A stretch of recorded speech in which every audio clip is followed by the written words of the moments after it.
This Saturday episode of New Politics was released on the 4th of July, 2026, and produced on the lands of the Wangal and Gadigal people.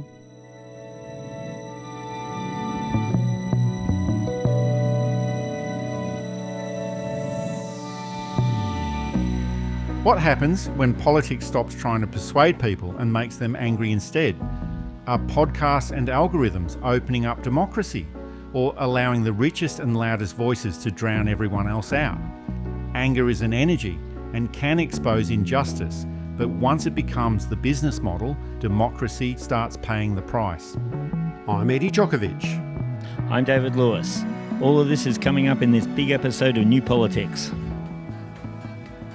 And if you're listening in and haven't subscribed to our website at New Politics, you're missing out on half of what we do.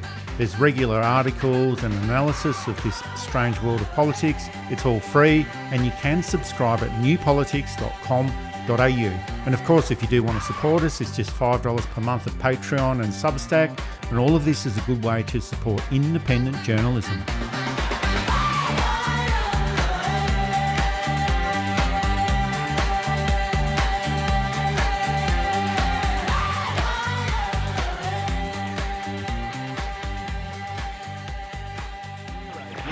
And your hair's very 90s. Yeah, and your blouse. Change your image, girl, and watch your mouth, or I will hunt you down.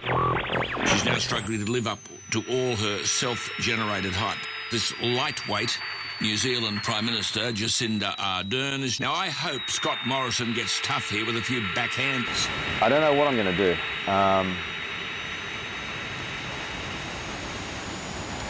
But I'll figure it out.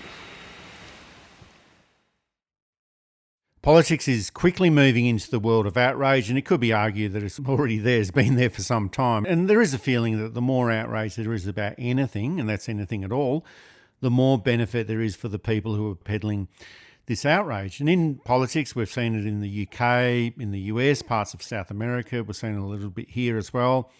In the media, it's been around forever, through the assorted shock jocks who have hogged the radio airways, but you no longer need the radio station or the TV station behind you. All you need is a microphone and a computer, pretty much the same way as we are doing it right now, and you can promote your bile and outrage to a massive worldwide audience. And there's been a new addition to the collection of right-wing outrage podcasts, and that's Carl Stefanovic, who's moved over from breakfast television. And this is quite significant because most of the right-wing shock jock podcasts or shock podcasts, they've been produced by Sky News and News Corporation. There's a few others, but it's primarily from Sky News, News Corporation.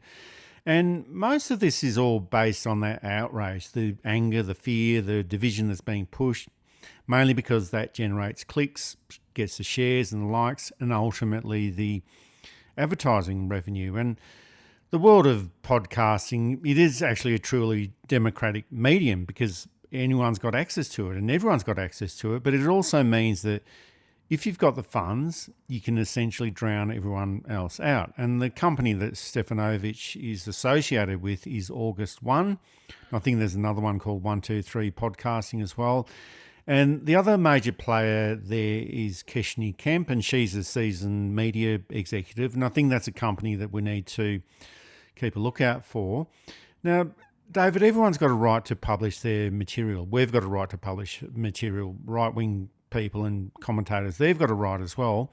And everyone's got a right to listen to this type of material or whatever they want to listen to. But this is a situation where complex issues are reduced to the us and them, the insiders and outsiders, the heroes and the villains, and it's all set up to create the outrage, create the headlines, and this filters through to the political system. So I think we just need to be wary about how this affects the democratic process as well, and I think it is affecting the democratic process at the moment.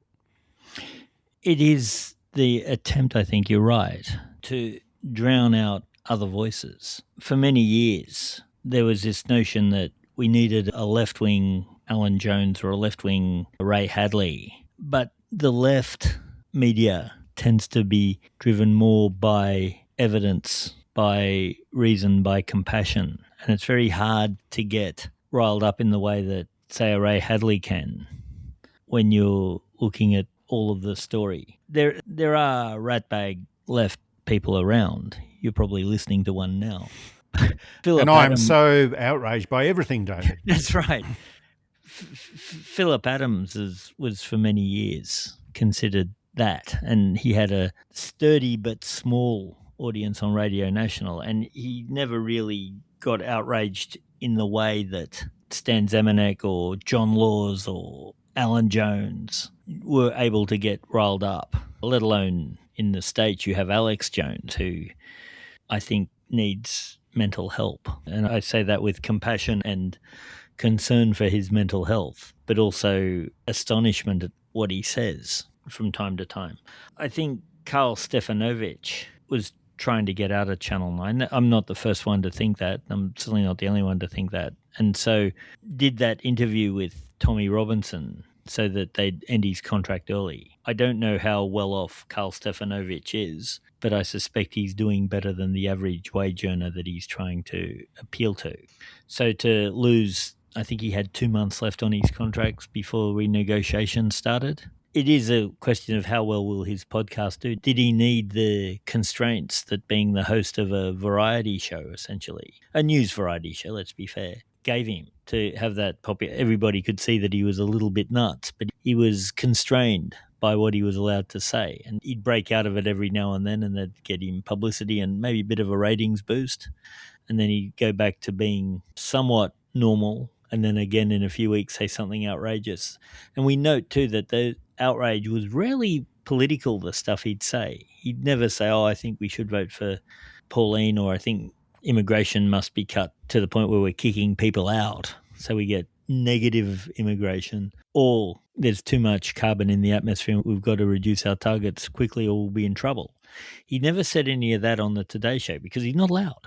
So he goes out on this independent and interviews and gives, and it's not that he interviews Tommy Robinson. That's fine. That's what a journalist should do. And the interview should be not even a confrontation, but all right, this is your view on immigration. Why do you think it'll work? I see. And then with a little bit of facts are showing, or statistics show that this, how do you respond to that? And instead it was this matey blokey, you're a top bloke, one of Stefanovich's friends, and it gave a friendly voice to someone who needs a lot more scrutiny. I think that it'll bubble into irrelevance very quickly, because I think what people liked about him was the fact that he was a little bit nuts, but he was pretty neutral on the show. I think once you show your leanings, when your whole career was built on not showing your leanings, you're going to lose half your audience. Oh, that's right. But I think he's also trying to be the Joe Rogan of Australian podcasting. So we'll just have to wait and see how that goes. And obviously he's got a big profile anyway before he launched into his podcast program. So we'll just have to wait and see how it goes. But I think the other point is that journalism overall, it's going through one of its biggest transformations in its history. And it's not just because of AI. I think the internet and different forms of technology have disrupted that old business model where pretty much anyone with a computer or anyone with a computer and a microphone and access to the internet, well, there's your audience. Everyone can be a journalist in some sense. So there's been that disruption to the old business model. There's all the new platforms, the influence of social media, and to top it off, there is that influence of AI, which is now becoming a major tool of production for a lot of mainstream media as well. And the biggest change, the way that I see it, is that the biggest change is that who decides what ends up being published. And previously, in the old days, in yesteryear, we had the one editor of a major newspaper, and sure, there might be a few major newspapers in a big capital city. They are the ones who decided what was published, and that in itself is problematic. But you had the one person, you had the one human who was doing all of that. They'd also do or manage the fact-checking, try and provide some balance in some sense according to their proprietors, and decide what's newsworthy or in the public interest. And all of this is just going down a different path now. It's not in the public interest anymore, but whatever the algorithm decides. And that in turn rewards the outrage and the controversy, because that's what gets people clicking on the stories and soaking up all the outrage. And the move of Karl Stefanovich into the creator mode, I think that's part of this broader shift, ramping up all the outrage, getting all the controversial guests from the far right, all the alt-right, all the culture war garbage. And Dave, it's not a case where you just want everything to be prim and proper and you just have all the stories that relate to yourself and just all the stuff that you want to listen to. That would be pretty boring. It's not how the world works anyway. You need to listen to all sides, or have all, even if you're not going to listen to them, you need to have all sides out there somehow. But if we just end up being swamped with angertainment and all this sort of infotainment sort of stuff and all the outrage all the time, well, that ends up being pretty boring as well and just fills up the media with rage, misinformation and outrageous opinion. I think that would be quite an uninteresting world that we'd be living in. It's exactly right. It's very easy to set up a podcast. And in fact, most podcasts fold after one episode because easy to set up, hard to maintain. You need to set aside time, you need to prepare, or not, you can just rant on. And I think a lot of people think, and they see they've had 5 listens and 4 of them have been them checking that it's all right and that it's still working. This is not to disparage anyone who's had a go, by the way. I'm just... Well, you got to have a go, but we're up to episode number 400, I think it is, pretty soon. Oh, wow. And of course, a lot of the more outrageous ideas that are in the mainstream now, down to who actually runs the planet, are getting a lot more air than they used to. As a folklorist, I used to try and keep my eye on this stuff, and it was quite hard. You get these really cheaply printed pamphlets talking about the lizard people and how popular music had all this high frequency stuff. This is after the backing track, high frequency stuff, and that if you manipulated the right type of graphics equalizer and put it in the right formula, you could hear all this messaging. That's probably the most insane. And this was done from a throne in Mars. Okay. But that was really fringe stuff. Now, of course, it's easy to get. One quick Google, who runs planet Earth? And you'll get David Icke. You'll get people who make David Icke look like a reasonable and logical and respectable young man with normal opinions on how stuff.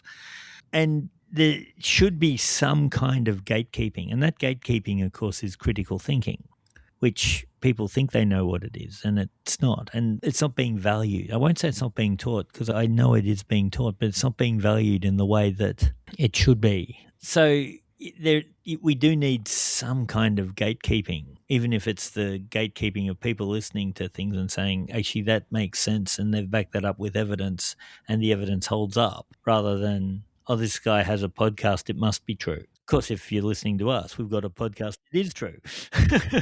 But the discussion is important, not just between you and I, but the discussion between us and the audience. Oh, of course it is. But a few people have asked us, where does all this politics or media of outrage really begin? And the media has always had its shock jocks through radio since the 1950s or thereabouts. And you could argue that it started all, way before this with the Village Idiot promoting controversy within the village. But just over the past decade or so, we've seen it become, maybe even longer, we've seen it become part of the political process as well. We've had Boris Johnson, Donald Trump, Mark 1 and Mark 2. Will there be Mark 3? Scott Morrison. Yeah, that's right. Yeah, Bolsonaro in Brazil, Viktor Orban. These are the names that we constantly mention. You mentioned Scott Morrison, Tony Abbott. They've all engaged in the stunt of the outrage. And even within politics, that's not new. You look at Caligula or Mussolini, people like that. Some of the communist leaders were also into stunts as well. So it's been... Yeah, it's been with us for a long, long time. And they all understood, these political leaders, they all understood that engaging in conflict is the easy way out. It's better than actually doing the hard work of policy development and then implementing it. But a lot of this sort of taps into basic human behaviour as well. And everyone's got it. We all want to witness the spectacle in one form or another. But today's creator environment can be filled with misinformation, conspiracy theories, and a whole lot of garbage. And we talked about the business model of outrage before, but I just feel that there has to be a limit to this, because it's just not possible to be permanently outraged and totally pissed off all the time. And when Anthony Albanese first became Prime Minister in 2022, he said that he wanted to lower the tone of all the daily outrage and tedious culture war conflict that was apparent during the Morrison years. And that was an admirable thing to do, and suggest that he probably toned it down a little bit too far. But I guess that's the other issue, David. There has to be limits to all of this. Otherwise, everything is outrageous. And I just don't think that as human beings, we've got the capacity to deal with all of this outrage so permanently. There has to be some downtime. And then, as you say, there has to be some thinking time as well, or some thought time. Yeah. It's not that we can't get angry. Anger is one of those great motivating things when it is used correctly, when it is used to highlight injustice, when it is used to fix something that's clearly wrong. Even Nelson Mandela realized it only goes so far. There comes a point where your anger has to turn into some kind of constructive and positive action. Otherwise, it just dissipates and you end up embittered and angry. Sorry, not angry. You were already angry. You end up embittered and emotionally stunted. And yeah, we get angry at things all the time, but it's trying to either fix those things, knowing when you can't fix them. As Lord, give me the strength to change the things I can, the patience to accept the things I can't, and the willpower to not choke the living shit out of some idiot who deserves it. Anger should be a tool, not an end. And of course, Pauline Hanson, Rupert Murdoch with Sky News, Alan Jones when he was around, thank God he's not anymore, Ray Hadley, all act on anger and small ideas of what does this other person have that I don't, and why don't I have it? So is the disability pension something that some people get and it's not obvious that they have a disability? Why don't I get $150 a week for looking well, or whatever it is now? Why do these people get discounts that I don't? Why does the government hand money out to somebody of a different background to me? Because as far as I can see, it's because they are of a different background. Yeah, it's the FOMO, isn't it? Yeah, it's the fear of missing out. And they don't notice that we're also missing out on extreme disadvantage. The shame merchants trying to make you feel bad for being in a bad situation that was more often than not beyond your control. Anger is easy. Fixing things is hard. And that's going to be the problem. And we've seen that to be the problem of One Nation. That national press conference that she did has started to knock into her approval rating because there were no answers. There was no common sense in it. It was just a list of grievance, a lot of which didn't make sense. And to say I want to go back to television like Paul Hogan and Norman Gunston, well, do you? It's 40 years old. It doesn't hold up as well as it did then. Not knocking either of them as entertainers. They did what they did and they did it extremely well. But comedy changes. And then Paul Hogan comes out and says, actually, I want to die in a multicultural Australia. And he calls her a pelican. Gary McDonald has maintained a dignified silence, and that's fine too. But Paul Hogan really put her in her place because on the face of it, Paul Hogan would be the type of person that the One Nation would think would be one of theirs. He built his career on the archetypal Australian. But all the time, it seems he knew that he was just one of many. Well, maybe it just goes to show that Pauline's head is in TV land. It's not going to move from there.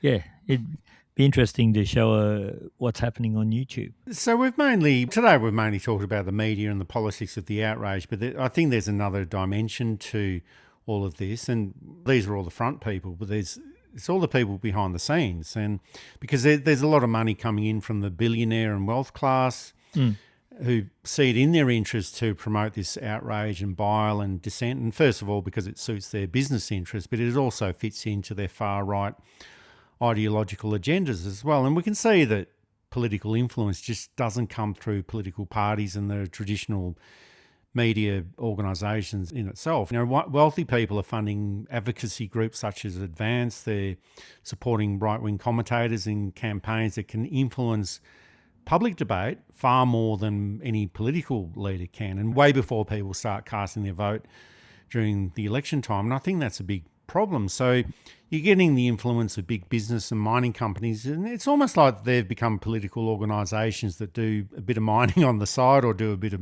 media business on the side. And they're political entities essentially because they've got enough money, they've got the power and the influence. And I've been very careful not to name any names today, David, so we don't get any more legal problems, but that's what the big problem is. Big business, mining companies, lobbying, wealthy individuals, They're influencing politics without putting themselves up for election because they don't need to be elected. They've already got the power and the influence, and this really is a big problem for our democratic system, I think. And they're going to continue using this sort of avenue, like supporting Karl Stefanovic or supporting Advance or donating to all of these causes. And I think that's a real big problem for the system of democracy that we've got. It is a problem. I've long advocated for a return to public elections. You're capped as to how much you can spend and you pay for the first one, and if you get your 4% or whatever number of primary votes, you then get $2.50 or whatever it is for each primary vote you got. And it ensures that you have sensible parties, and by sensible I mean valid parties, not comedy stunt parties. They can still run, of course, but it means that when you're getting to the pointy end of your preferences, the 1s and 2s and 3s and 4s, you know that they're representative of at least some parts of the community and have a chance of winning electorally. And does that mean that One Nation is part of the discussion? In this case, it does. Enough people vote for them that they can fund themselves, although Gina Reinhardt loaning her jet plane to Pauline Hanson, and Pauline's argument essentially being this is not government money, without seeming to understand that none of this is free, and that even if she 100% fully agrees with whoever's loaning her the plane, there is the perception, even if it's not real, the perception that there's untoward influence being put in. Again, it may not be real. It may be a generous, I like your politics, you do what you want. Here's the plane that'll save your party money, that'll save the government money. And that's what I want to give to Australia. Okay, great. That's fine. But it's not what is. It is what seems to be in politics. That's the two rules are, it doesn't matter what it is, it's what it seems to be, and learn how to count. Everything else is just detail. We're in a stage where things need to be reconsidered, I think. Party types, party structures, structure of parliament. We spoke about that last week, I think.